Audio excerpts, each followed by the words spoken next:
Tapi dengar-dengar film itu udah diputar di luar negeri ya? Alhamdulillah. Serius bro?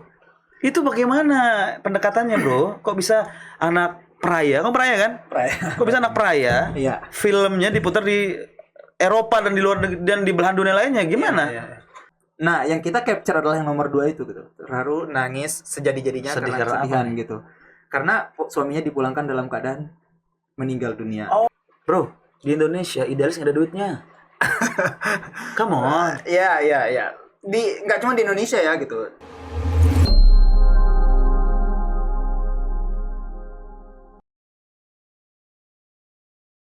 Wis, Harry Fadli, Halo. the sutradara. Gila, ternyata di Lombok punya seorang sutradara dengan karya-karya asik. Bro, really? Baru mulai.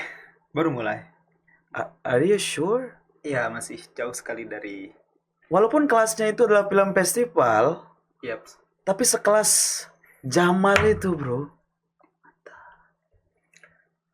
Mungkin kalau dilihat dari pencapaian Iya. tingkat daerah gitu ya, Oke. mungkin bisa dapat terbilang besar gitu. Tapi kalau kita berkaca pada industri film nasional dan yang lebih besar lagi, kita masih jauh dari kata. Iya, kalau kita menggunakan barometernya mereka ya jelas. Iya, Tapi iya, kalau akurat. untuk sekelas anak daerah, ya kan, udah bisa buat short movie, that's cool, man. Apalagi I think so, tapi banyak juga teman-teman yang Meremehkan. yang bikin underestimate. film juga Oh, banyak gitu. yang produksi, Iya. banyak yang produktif. Berarti kenal sama Mas Dwi dong? Kenal banyak sekali teman-teman filmmaker di Iya. Mas Dwi kalau nggak salah Sasaran Jitu. Iya. Wah, si Andra memang. Bro Andra keren. Tapi by the way, yang bikin saya penasaran tuh budget produksinya berapa, bro? Bikin shoot movie begitu. Itu kan ada talent, ada konsumsi, Iya. ada equipment. Saya bisa bilang kalau produksi itu, kalau kita bicara soal cost produksi yang cash mungkin ya, saya sejauh ini belum pernah menggunakan produksi dengan menggunakan uang cash yang besar gitu. Oke. Tapi lebih kepada mengakali bagaimana supaya itu Oh. sebetulnya tetap aja sama penghabisannya gitu, tapi lebih kepada kayak kolaborasi atau subsidi dari keluarga gitu. Karena Wait. Keluarga. Berarti cash itu rata-rata teman dekat, keluarga, bisa jadi begitu.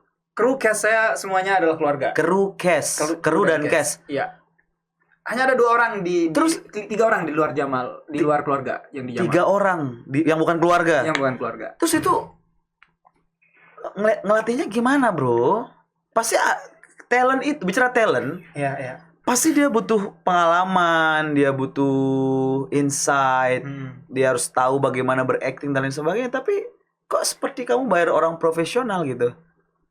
Sebenarnya PR sekali ya, sangat PR. Pasti. Karena pada saat produksi dan pada saat pre-produksi pun kita tidak hanya menyutradarai talent gitu, tapi kita juga harus menyutradarai kru. Karena kru saya kan pada saat pertama kali bikin film, terutama di Spiring Bersama itu, film pertama yang saya produksi di rumah di Lombok setelah saya pulang dari Jogja itu. Nah, itu hampir semua kru dan cast tidak pernah ikut terlibat dalam produksi film. Bahkan masuk ke bioskop nonton film aja mereka belum pernah gitu. Serius. Tapi akhirnya saya pulang dengan modal bahwa saya pernah di komunitas film di Jogja. Di situ kita kayak ada latihannya. Jadi kayak latihannya itu bukan semacam workshop gitu, tapi setiap malam tuh kita ngumpul ngopi, kemudian kita bahas bagaimana tugas seorang wardrobe, bagaimana tugas seorang make up, bagaimana tugas artistik dan lain-lain. Sorry bro, terus itu experience talent gimana membangunnya gitu loh. Tentu kalau mereka tidak pernah berakting sebelumnya, apalagi bahkan tidak pernah nonton bioskop ya itu. Itu. Wah bro, bahkan berbicara tentang sinema, bioskop, mereka pertama kali nonton di bioskop itu menonton wajah mereka sendiri gitu. Jadi bukan nonton film-film komersial pada umumnya. Kita membuat pemutaran di bioskop pada saat itu, lalu mereka datang menonton dan yang mereka tonton adalah wajah mereka sendiri di bioskop itu. Terus tanggapan mereka? Ya ada yang nangis, ada yang bangga, variatif sekali. Cuman rata-rata membahagiakan dan itu yang membuat mereka terus ingin produksi. Okay. Nah, metode yang saya gunakan adalah saya kan orangnya cukup observatif orangnya. Yes. Gitu. Jadi ketika mencari talent pun, ketika talent anak kecil, dalam kehidupan sehari-hari saya kayak memperhatikan bagaimana adik-adik di kampung berperilaku gitu. Dan juga menanyakan ke guru-gurunya perihal nilai. Rata-rata anak-anak yang yang mempunyai nilai rata-rata bagus di semua mata pelajaran itu, terutama di menggambar dan lain-lain, itu menurutku lebih bisa untuk diajak kolaborasi kreatif. Tapi why Jamal itu syarat akan pesan imigran gelap? Jamal, ini janda Malaysia, correct me, bener ya? Iya. Janda Malaysia. Janda Malaysia. Karena aku nonton teasernya di YouTube, bro. Asik banget. Tapi kenapa kamu mengangkat isu ini gitu loh? Apakah ada masalah dan pengalaman pribadi? Atau based on true story? Ya, itu dekat banget. Jadi cerita di Jamal itu dekat banget. Bahkan hampir 80% kru dan cast saya itu adalah keluarga-keluarga dari buruh migran gitu, yang salah satu atau salah dua dari orang tuanya itu pergi bekerja sebagai buruh migran di luar negeri. Buruh migran secara legal atau ilegal? Mostly ilegal. Mostly illegal. Are you sure? Datanya dari mana, bro? Kita waktu itu mempunyai data di, saya kalau nggak salah masih simpan di handphone. Itu masih data kita pakai 2016, 17, sama 18. Untuk ngecek untuk data yang Jamal. buruh. Untuk yang film Jamal. Sebentar, bro. Ternyata setelah aku cek juga tingkat perceraian di Lombok ini tinggi. Tinggi sekali. Di Lombok Timur juga ada tingkat perceraiannya masing-masing gitu kan, karena dia tinggal jadi TKI sama TKW. Iya. Dan anak-anak kecil banyak terlantar karena faktor itu. Iya. Bisa dikatakan juga banyak sekali permasalahan yang ada di provinsi kita ini berakar dari situ gitu. Dari saya tidak menyalahkan kegiatan atau pekerjaan migran ini gitu. Tapi selalu ada konsekuensi ketika sepasang suami istri berjauhan, betul sekali.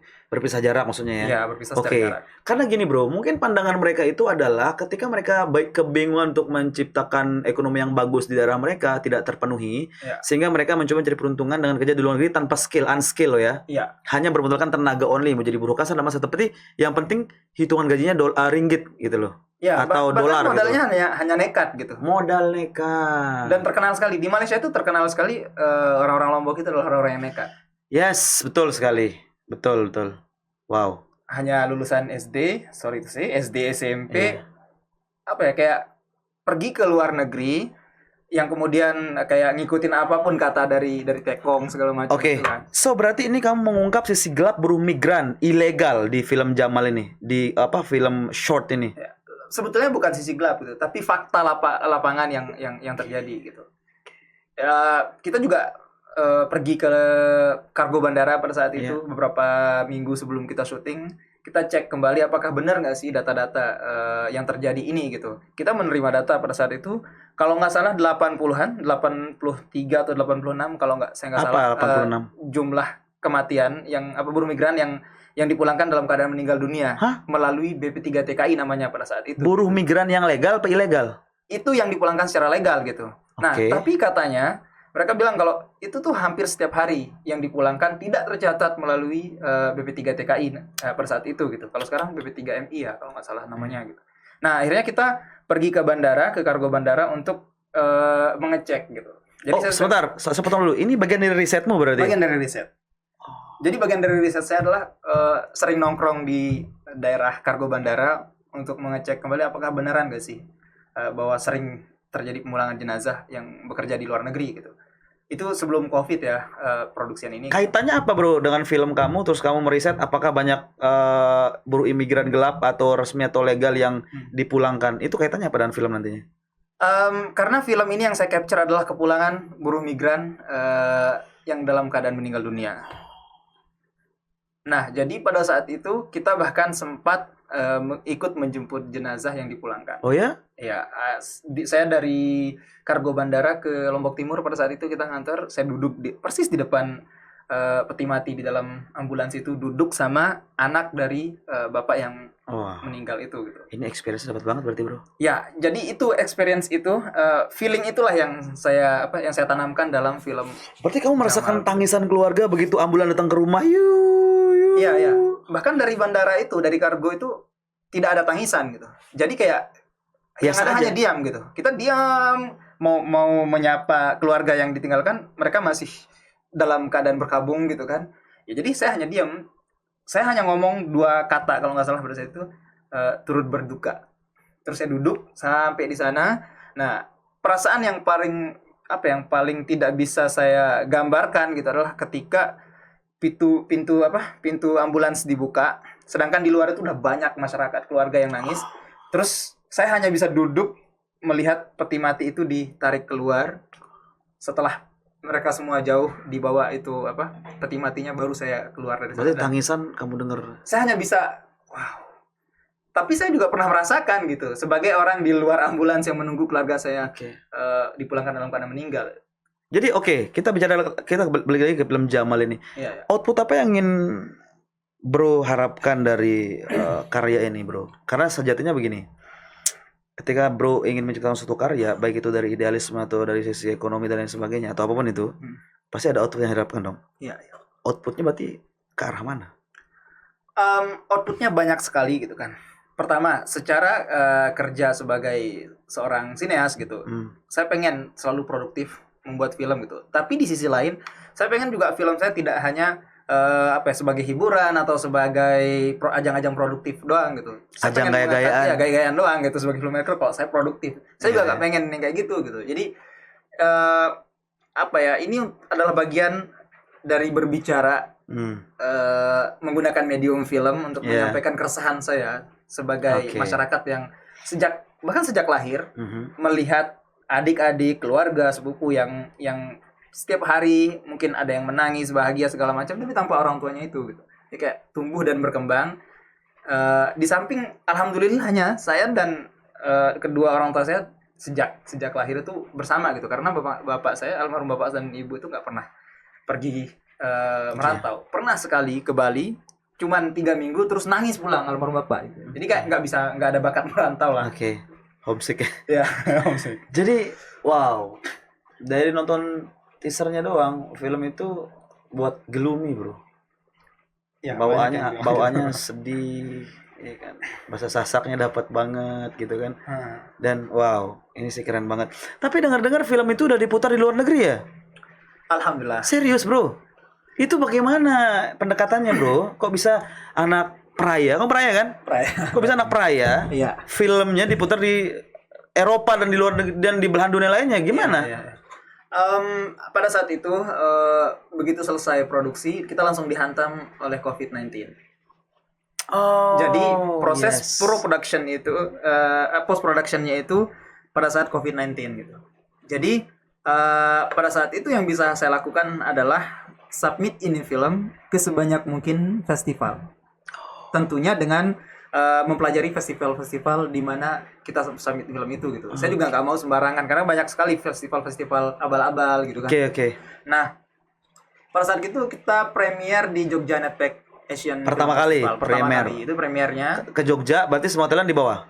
Kita itu nggak berangkat ke Jogja karena pada saat COVID-19 kita kan lockdown. Protokol, ya. Nah, JAF itu mengadakan. Terus nontonnya gimana? Di beberapa kota. Enggak, ini kan COVID. Ya. Primernya gimana? Nonton di bioskop langsung atau online? Ada 2. Jadi di JAF itu online-nya itu di Klik Film. Kemudian physical screening-nya itu ada di beberapa kota. Kita kebagiannya di Kupang, Balikpapan, Tegal, Aceh. Di Lombok? Di Lombok nggak kebagian pada saat itu. Sekarang pernah diputar di Lombok? Pernah udah sering. Di bioskop lokal? Tapi justru dari semua kota yang ada di Indonesia itu, bahkan di negara lain, Lombok itu salah satu yang terakhir mendapat pemutaran film ini gitu. Wait. Ini diputar di luar negeri di daerah mana aja, Bro? Kalau di luar negeri ada beberapa tempat gitu. Cuman yang bisa saya hadiri itu juga hampir setengahnya lah dari tempat itu. Yang pemutaran yang pertama itu kayak di Leida Visual Arts, itu di Catalunya. Ya, di Spanyol. Terus kemudian kita mendapatkan main award atau penghargaan utama di UK Youth Media Festival di Wales, Austria. UK Youth. Ya. Wow. Di Wales. Kemudian yang bisa kita hadiri itu adalah di Finlandia di Tampere Film Festival.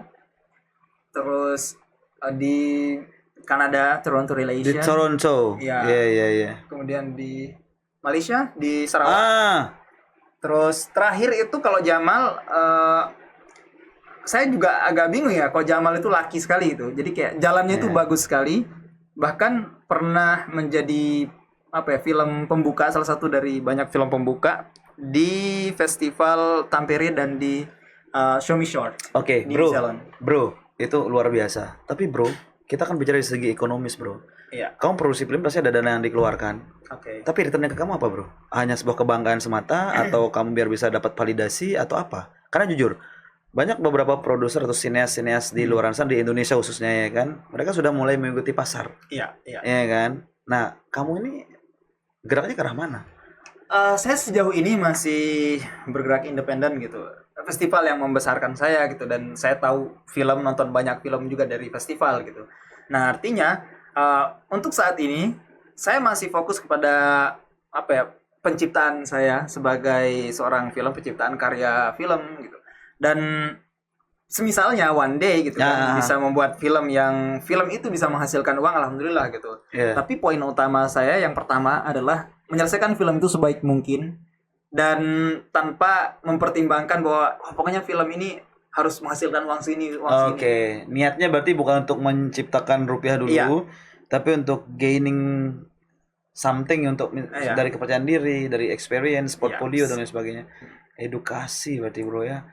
Tapi ini kan based on true story banget gitu kan. Apalagi film zaman ini ngaruh ada kaitannya dengan karakter-karakter orang-orang kita yang kalau nggak ada kerjaan dikit langsung putuskan jadi TKI, TKW gitu kan. Makanya berapa banyak perempuan-perempuan kita yang menjadi TKW baik legal ataupun ilegal gitu kan. Bahkan pernah ada kasus jadi TKW pulang-pulang bawa anak.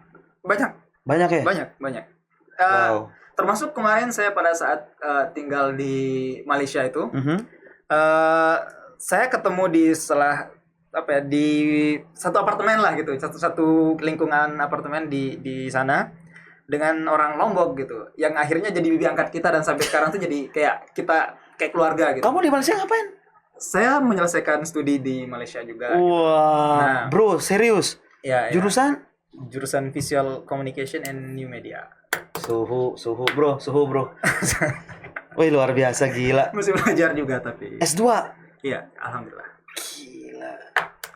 Nah, melanjutkan yang tadi itu.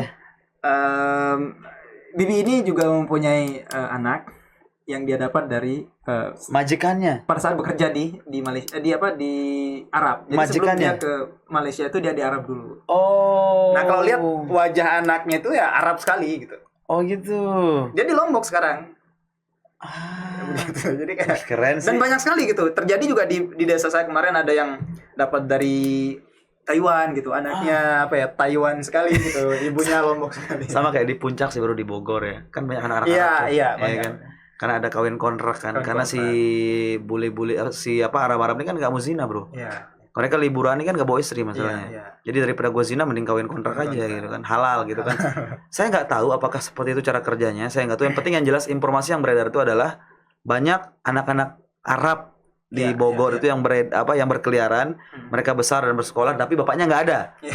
Iya kan? Cuman ini kan kasus kita beda. Kalau ini kan si cowok tuh nganter diri ke sini terus liburan bertelur di sini gitu. Bertelur di sini baik. Oke, sekarang begini bro, Lombok Timur kan masih menjadi kabupaten yang masih tinggi banget angka buruh imigrannya. Apakah Lombok Timur itu kekurangan resource, sumber daya? Mungkin dari dari semua kabupaten yang ada di Lombok Timur adalah kabupaten dengan jumlah penduduk terbanyak di NTB gitu. Oke, penduduknya banyak. Banyak. Terus kemudian di Indonesia itu kalau nggak salah pada tahun 2016, 17, 18 itu di antara salah satu tahun itu Lombok Timur itu selalu menduduki posisi pertama untuk penyumbang buruh migran terbanyak di Indonesia. Kalau dihitung dengan skala kabupaten ya. Iya. Dan Lombok Tengah itu pernah berada di posisi ketiga. Lombok Tengah. Se-Indonesia ya. Kabupaten Lombok Tengah itu. Lombok Timur nomor 1. Iya. Dan ternyata pada saat melakukan wawancara riset di saat itu saya juga ketemu dengan Pak Fatul yang jadi bupati yang Pak Fatul ini. Lalu Fatul Bari. Nah, itu kita sempat diskusi kenapa sih gitu. Banyak sekali juga masyarakat Lombok Tengah ini bahkan tidak tercatat berangkat dari Lombok Tengah gitu. Ternyata Lombok Tengah banyak memberikan sumbangsi secara angka ke Lombok Timur. Lombok Tengah kan selalu mendapatkan pernah 3 kali berturut-turut kalau nggak salah mendapatkan juara 1 pengurusan buruh migran. Pengurusan dalam hal apa? Dalam apa ya, dalam spesifikasi atau mungkin dalam kelengkapan atau persiapan dokumen segala macam gitu. Oke. Nah, karena banyaknya warga kita di Lombok Tengah yang tidak mau mengurusi dokumen apa segala macam itu, mereka berangkat melalui Lombok Timur. Itu mungkin salah satu alasan juga kenapa Berangkat ke Lombok Timur ini dengan legal atau ilegal? mostly ilegal Mostly ilegal. dengan melalui tekong itu. Ya, kalau bahasanya mungkin melancong. Mereka banyak melancongkan melalui Riau dan Jadi bro gini, aku mau tahu adalah apa sih? Aku kan belum nonton film Jamal ya, Iya, iya. tapi nonton teasernya. Konflik apa yang ditawarkan oleh Jamal bro? Jamal itu tidak hanya menawarkan soal cerita gitu. Mungkin kalau orang awam menonton Jamal dia kayak ngeliat ya apa sih yang kita tonton gitu. Oke. Cuman ada beberapa hal secara kreatif menggunakan pendekatan yang lumayan kompleks di Jamal itu. Kita menggunakan pendekatan cara berceritanya wayang yang tidak niku-niku atau tidak mau repot dengan apa unsur-unsur banyak shot itu. Nah, akhirnya di mana ada 2 poin utama yang mengantarkan cerita dalam film itu gitu. Jadi setiap objek yang bergerak dan setiap suara yang muncul akan mengantarkan kita ke perjalanan cerita itu. Oke, berarti detail banget dong. Ya, harus detail gitu. Dan ada 2 juga elemen utamanya di situ, yaitu hitam putihnya kehidupan. Oke, bro, aku mau tanya dong, siapa nama tokoh yang ada di film Jamal ini bro? Ada namanya Hilwa. Ya, jadi kan pada saat opening itu nanti ada ibunya manggil kayak Hilwa. Terus ibunya Hilwa ini, kemudian ada Ucup, ada Asif, Udin, Mahrub dan lain-lain lah di situ, anak-anak kecil gitu. Ada Ahi namanya, anak kecil yang teriak-teriak. Yang di teaser itu persis itu yang namanya karakter Ahi kayak Sai, ya, apa boleh, gitu. itu aku boleh. Ya, itu Ahi yang memerankannya gitu. Itu keponakan. Adik. Berarti konflik yang kamu bangun tuh apa di sana bro yang di film Jamal ini? Tadi belum lengkap. Iya. Konflik apa yang dibangun yang ingin dikasih tahu ke penonton gitu kan? Ya. Yang dibangun di situ adalah bagaimana keadaan kita sebagai istri. Itu kan mengandung besar tuh. Yang harus menerima kepulangan suaminya. Biasanya orang pulang suaminya kan di Lombok tuh ada 2 hal gitu. Pertama itu bahagia, terharu, nangis karena saking bahagianya. Terus kedua, terharu, nangis karena kesedihan. Nah, yang kita capture adalah yang nomor 2 itu gitu. Terharu, nangis, sejadi-jadinya karena kesedihan gitu. Karena suaminya dipulangkan dalam keadaan meninggal dunia. Oh, tadi siapa yang manggil Sai? Itu keponakannya. Itu dia bilang tua Hule. Itu Hule meninggal maksudnya. Hule meninggal. Dan 2 unsur utama juga secara suara di situ adalah dua model tangisan gitu. Pertama adalah tangisan ambulans, kedua adalah tangisan seorang istri. Wah, berarti gloomy banget. Gila. Terus direspon nggak sama pemerintah? Kalau sama pemerintah sejauh ini saya belum pernah yang secara komunikasi langsung protes atau segala macam. Karena ini sebenarnya ada kaitannya sama pemerintah juga masalahnya untuk sumber daya manusia mereka gitu kan. Ini di Lombok Timur loh Pak pemerintah Kabupaten Lombok Timur tolong perhatikan gitu kan. Ini harus diperhatikan. Hey. Ya kan? Di Lombok Timur sebetulnya. Iya, oke. Secara spesifik karena mengacu pada film itu di daerah Lombok Timur kan. Iya. Setidaknya ini harus diperhatikan karena database menunjukkan Lombok Timur menjadi daerah yang tinggi buruh migrannya. Ya kan? Kita nggak tahu itu ilegalnya seberapa persen, legalnya berapa persen gitu kan. Cuma kan pemutaran terakhir, saya ingat nih, pemutaran terakhir kemarin kita memutarnya di rumah apa ya namanya? Pokoknya rumah bisnis pemerintah di Lombok Timur. Kita pemutarannya dengan PLT Bupati Lombok Timur pada saat itu gitu. Oh, ini bagus nih buat edukasi masyarakat. Hey, ini keren banget, kita punya anak daerah yang kita punya putra daerah yang punya skill yang cukup bagus, bisa memvisualisasikan sebuah problem. Gitu gak sih? Cuman kadang-kadang banyak, kalau saya ngeliat ya, respon-respon orang juga kadang-kadang merasa kayak, kenapa sih harus yang ini kamu yang kamu capture gitu? Kenapa sih nggak hal lain, mungkin pariwisata apa segala macam? Justru ini yang harus diangkat, karena ini masalah semua orang. Tapi ada yang bertanya kayak, memang Lombok sesedih itu ya orang Lombok gitu? Lo tau gak bro? Saya punya tamu itu dari Jakarta. Ini pertama kali dia ke Lombok tahun 2016, tau nggak dia bilang apa? Weja, gue pikir Lombok itu kering kerontang gitu, paham nggak? Iya. Nggak kayak panasnya kebangetan, rumputnya nggak ada hijau. Sampai sini gue ternyata hijau gitu kan. Saat itu masih Mungkin musim karena hujan. datang musim hujan. Iya. Maksudnya dia tuh adalah dia pikir kita nih orang Lombok sangat Keterbelakangan sekali. kebelakangan gitu, kayak susah air minum gitu, paham nggak sih? Iya. Harus ini yang di capture juga sebenarnya. Itu kan tugasnya Badan Promosi Daerah. Iya. Tapi keren sih bro. Ini kenapa sih nggak diperhatikan gitu kan? Ini kan sudah ada barangnya, tinggal kita sebar aja di masyarakat kita adakan. Kenapa PKI harus kita tonton rame-rame? Iya. G30 PKI. Iya. Ya kan? Itu udah masa lalu gitu. Kenapa kita harus dipaksa untuk membenci Iya. itu gitu kan? Kenapa sekarang tidak hal yang relate dengan kehidupan kita? Ini loh ada problem di tengah masyarakat kita di beberapa daerah kabupaten masih sering menjadi buruh imigran. Ada yang gelap, ada yang legal gitu kan? Iya. Mungkin dengan nonton film ini rutin setiap tahun atau setiap bulan kan mereka jadi berpikir dua kali mau jadi TKI atau TKW.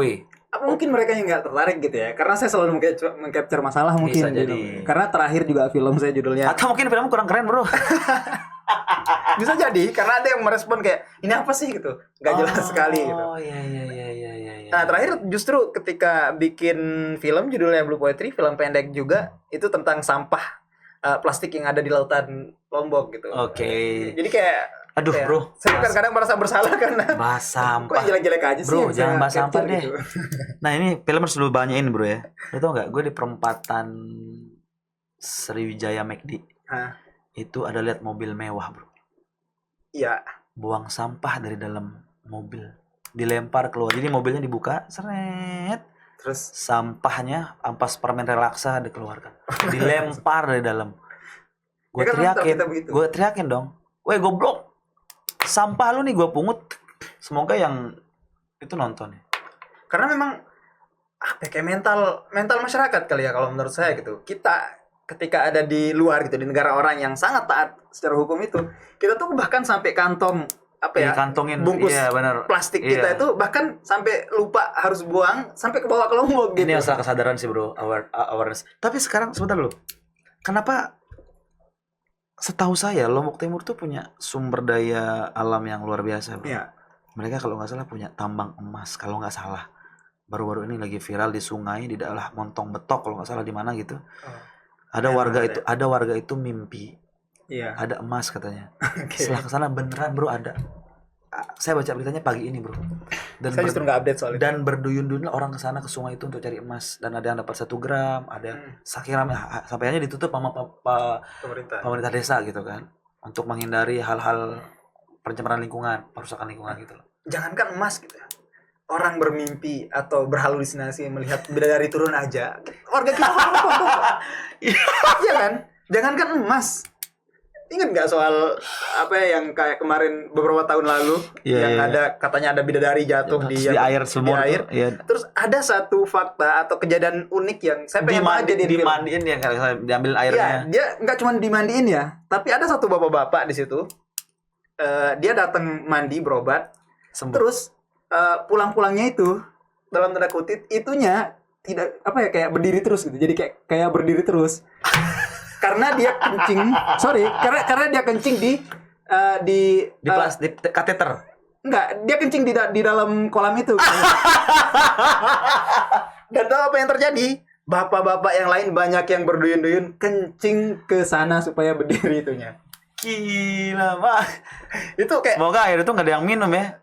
banyak juga yang minum karena kan berobat. Kalau dikencingin. Bahkan nggak cuma orang Lombok kan, dari Sumbawa juga datang pakai engkel untuk. Artinya kayak apa ya? Saya juga kayak kadang-kadang bingung dengan apa ya? Dengan cara kita hidup, masyarakat kita gitu. Dan itu hal-hal yang kayak gitu yang jadi inspirasi saya. Gitu. Ini bagus kau jadi inspirasi bro. Inspirasi serius. Buat satu short movie coba yang kayak begitu. Iya, let's see, kita coba. Ini seru sih kayaknya bro. Ada edukasinya. Iya. Kan saya dekat dengan tempat itu gitu. Cuma 10 menit. Oh iya, nama tempatnya apa bro? Di Janapria bagian selatan, Pak. Janapria. Di daerah Janapria, di Jembe kalau nggak salah. Sama dulu kalau nggak salah ada namanya Ponari ya kan, karena batu ajaibnya gitu kan. Terus ada dulu di salah satu desa namanya Desa Bajur bro, Bajur sini. Itu katanya rumahnya bertuliskan lafaz Allah. Ya. Orang berduyun-duyun ke sana ke rumahnya karena si istri ini sabar banget gitu kan. Ada yang melihat rumahnya bersinar ada yang sampai berduyun-duyun minta obat ke sana. Kita tuh masih sebatas sana, bro. Ya. Itulah kenapa saya selalu mencoba untuk bikin film yang bisa atau berani berbicara tentang satu fakta atau satu kejadian atau satu masalah-masalah dalam kehidupan sosial gitu. Bro, kita bicara sineas. Film-film ini kan bisa dikatakan mereka tuh sebagai alat propaganda juga. Iya. Kita ingin menyisipkan apapun dalam film itu bisa aja sebenarnya. Dan banyak film-film yang sudah di-ban oleh otoritas ya kan. Sehingga ditolak ditayangkan dengan alasan kepentingan politik lah bla bla bla bla. Kamu nggak ada kepikiran bro membuat sebuah film propaganda? Pada dasarnya semua film itu adalah propaganda gitu kan. Tapi secara smooth.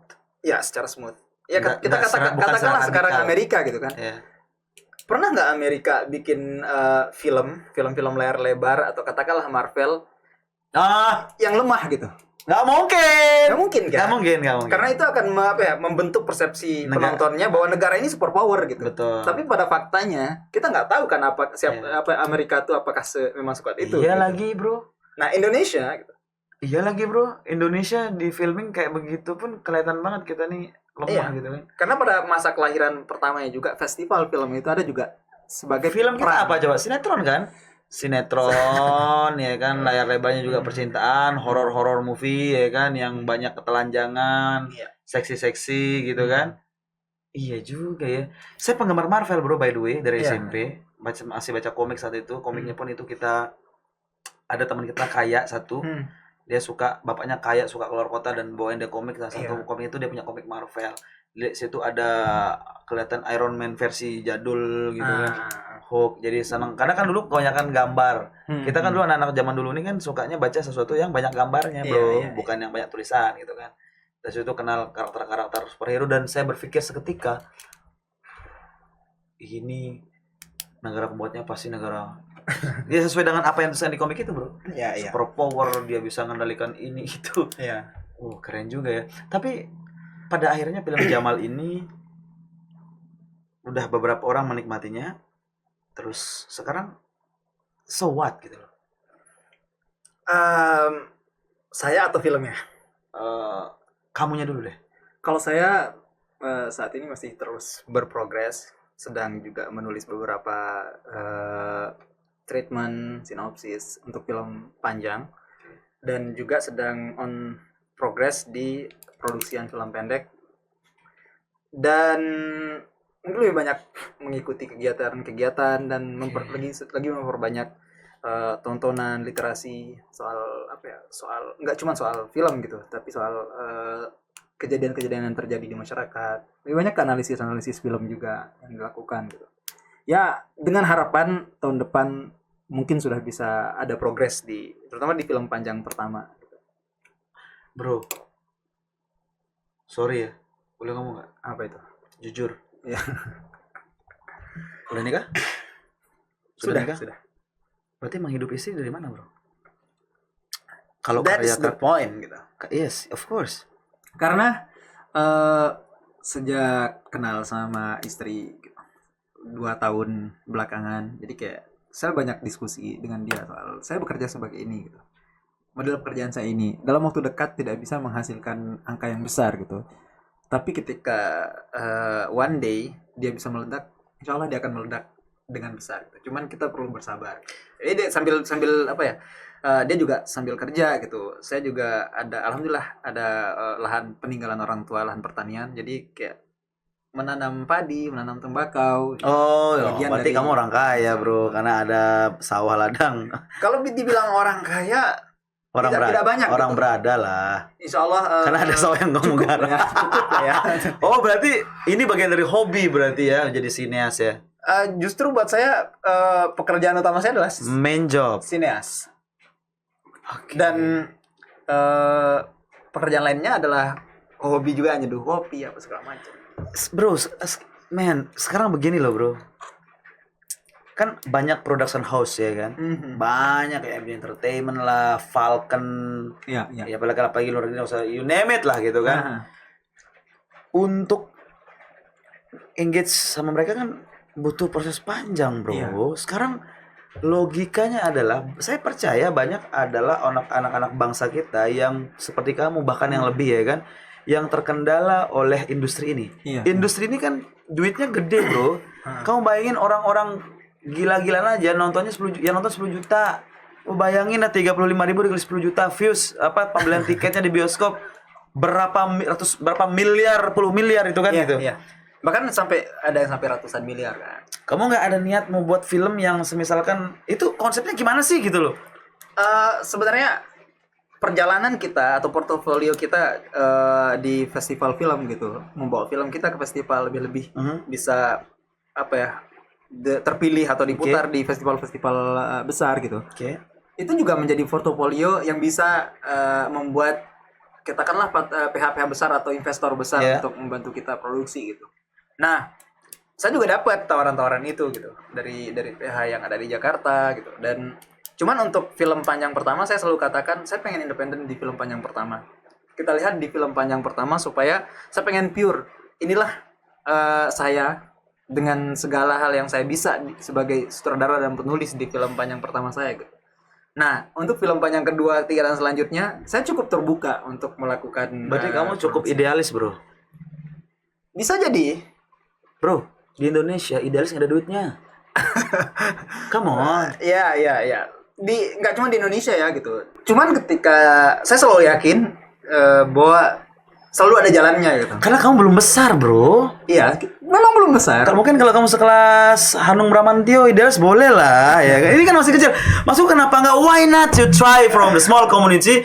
You accept that offering gitu loh. Iya.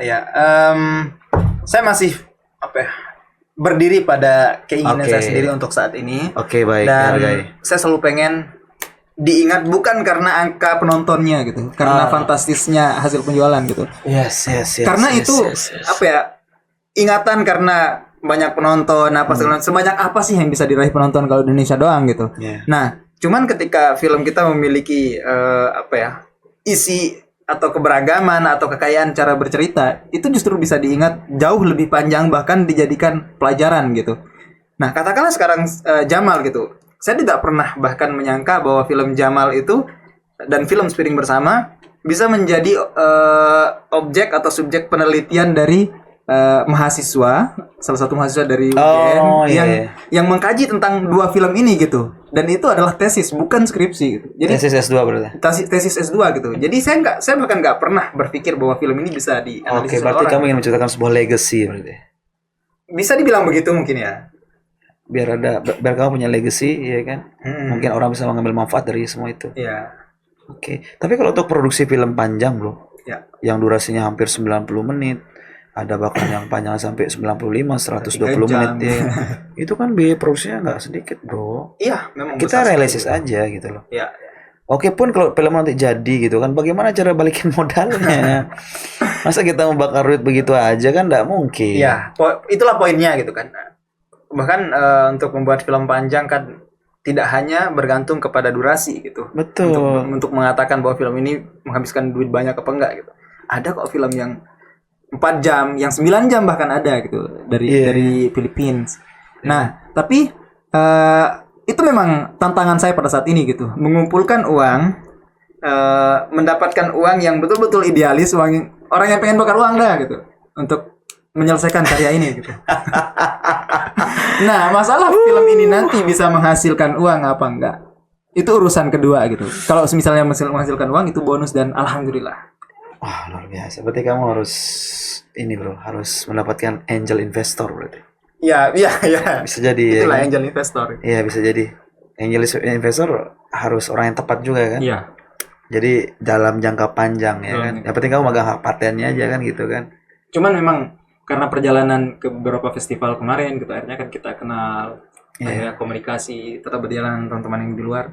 Alhamdulillah ada kok teman-teman dari luar negeri yang dari Kanada, dari mana yang dia support segini. Saya cuma bisa segini. Berarti di sini kamu sendiri sebagai sutradara? Kebanyakan sih sebagai sutradara dan penulis. Cuman di Jamal saya bekerja sebagai penulis, sutradara, DP dan offline editor. DP itu DOP ya? Iya, DOP-nya. Kamu ngetek sendiri? Ya, Ngelit kamera sendiri. ya karena saya juga pada saat syuting kan jarak antara objek dengan kamera itu di antara dua bukit yang berbeda gitu. Iya. Jadi komunikasinya itu adalah menggunakan HT gitu, walkie-talkie dengan kru yang ada di sana, ada Astrada, ada produser lapangan. Ya saya ada di depan monitor kamera di bukit sebelah gitu. Wow. Itulah kenapa mungkin Jamal ini salah satu yang menghabiskan banyak sekali waktu survei gitu. Karena untuk meletakkan titik kamera itu ada 4 bulan survei gitu. Meletakkan titik kamera doang buat Meletakkan titik lagi. kamera. Jadi itu ada kalau nggak salah 9 kali survei lapangan untuk nyari di mana sih letak titik kamera, terus angka milimeter kamera di berapa, bukannya berapa. Bro, gitu. Lama. kamu 9 kali survei selama 4 bulan itu gaji kru dari mana, bro? Oh, karena krunya keluarga. Iya, alhamdulillahnya itu saya sangat bersyukur sekali mempunyai lingkungan keluarga yang sangat suportif sekali gitu. Syukurnya di situ gitu. Jadi walaupun ketika pada saat syuting pun transportasi dari keluarga yang kayak ya saya sumbangin open cup. Ini bensin. tiba-tiba ada seorang sinias sambil ngomong gini semasa datang, bro, saya membuat film tapi ini film short, film festival gitu, durasinya paling banter 20 menit misalkan. Lu bisa support gua nggak selama 4 bulan kita kerja tanpa bayaran? Berarti orang-orang yang lo ajak nih berarti bro mereka benar-benar paham terus mensupport secara utuh, secara full gitu kan, dan dari keluarga berarti ya. Iya. Karena selama riset dan bla bla bla itu kan panjang bro. Dan nggak setiap hari juga kan. Iya, jadi benar. selama 4 bulan itu hanya iya. hari. Total produksinya ini berapa lama butuhnya bro? Kalau Jamal 10 bulan kayak dari penulisan sampai rilis. Postnya itu. Post, kalau sampai dari rilis 2 tahun. Oh, oke. 1 tahun setengah sampai dari rilis. By the way, itu pakai kamera apa bro ngeteknya? Kira-kira kamera apa? Kalau Redcam kayaknya nggak mungkin. Ya nggak ada di Lombok. Nggak ada nyewa berarti kan? Itu sewanya 10 juta sehari. Cuman pada saat di Finlandia ada yang nanya pertanyaan sama juga. Kamu pakai kamera apa sampai kamu berani syuting wide begini, terus objeknya kecil-kecil gitu? Kamu pakai apa bro? Nah, tunggu dulu. Jawaban yang dari sana itu dia bilang, saya tebak kamu pakai Arri ya, dia bilang. Dia bahkan menyebut Arri Alexa yang harganya sangat fantastis gitu. Nah, padahal syutingnya pakai Sony A7 Mark III. Sony A7 Mark III. Nggak jauh beda dengan kamera yang digunakan di DSLR itu.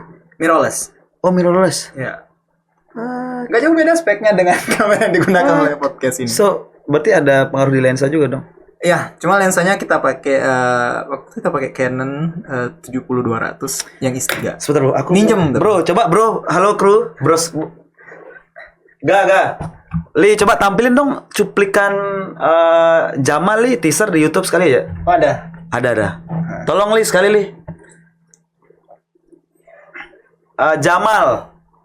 Cuma itu syutingnya di 4K. Ya, syutingnya di 4K. 4K. Ada di YouTube itu judulnya Jamal. Coba dicari. Karena gini bro, karena ya juga ini kalau kita mau lihat pasti preparationnya mantep banget, iya kan? Kalau kita ngaca dari filmnya Bang Dwi yang Sasaran Jitu, Iya. iya kan? Oh kita tahu Bang Dwi kayak mana, ya kan? Walaupun saya nggak kenal begitu dekat, tapi setidaknya dari teman-teman yang pernah bersatuan sama beliau itu top dan totalitas gitu kan. Iya. Jamal. Bukan Jamal. Trailer film Jamal gitu loh. Trailer Film Jamal trailer film. Boleh. apakah akan muncul? Oh iya. Muncul. Itu berapa yang nonton bro trailernya bro? Dikit. Masih 2000. Hampir 4000. Oke. Kalau ini bukan, ini iklan. Iklan sebentar kita lihat dulu. Serius bro. Karena dulu banget aku nonton teaser ini, Cendol Imagination. Iya. Coba di 4K bro. Dah. Itu di Full HD sih. Jogja Netpack Asian Film. Wow. Gila. Ini ngeditnya pakai apa bro? Pakai laptop. Adobe Premiere. Iya. Saya ngeditnya pakai. Bukan CapCut kan? Kalau di offline saya ngerjain, kalau online yang ngerjain itu adalah Tony namanya. Tony editor. Muhammad Heri Fadli, short film by. Oke. Wow. Mandiri ya, Payarsul. Alta. Iya, yang bikin posternya Mas Alta. Alta Rifan. Ya. I know him, man. Nah, jadi apa ya? Proses pengerjaan film ini tuh cukup kompleks dan organisasi teman-teman pada saat syuting juga akhirnya harus memakan waktu yang cukup lama. Justru latihannya itu lebih lama daripada take-nya. Kita latihan 3 minggu setiap sore. Kemudian take-nya itu hanya 38 menit dan itu one take. One take. Ya, dan itu diambil di kurang lebih 45 menit sebelum azan maghrib.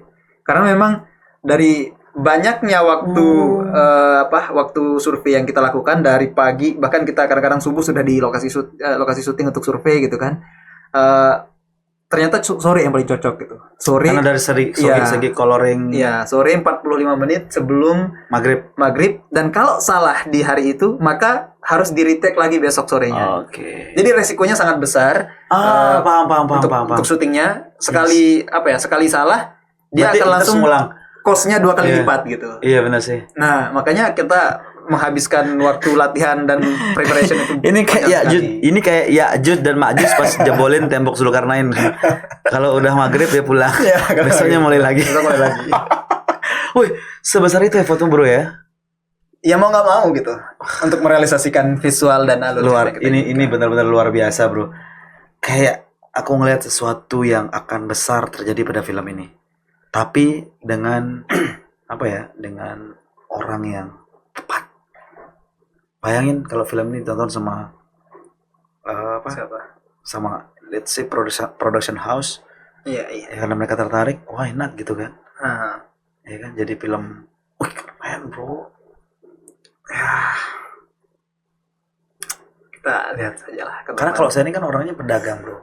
Otak saya tuh nggak jauh dari uang masalahnya. Sama. Saya realistis aja gitu kan. Ini kan barang dagangan kamu. Bisa dibilang gitu nggak? Iya, kalau secara bisa dikatakan barang dagangan nggak sih? Atau itu bisa jadi. Cuman kalau dijadikan barang untuk menghasilkan uang, belum sangat jauh dari kata menghasilkan gitu. Oke. Cuman dapat digunakan sebagai barang dagangan atau portofolio untuk mencari budget yang lebih besar lagi untuk berprogres syuting yang lebih besar lagi gitu.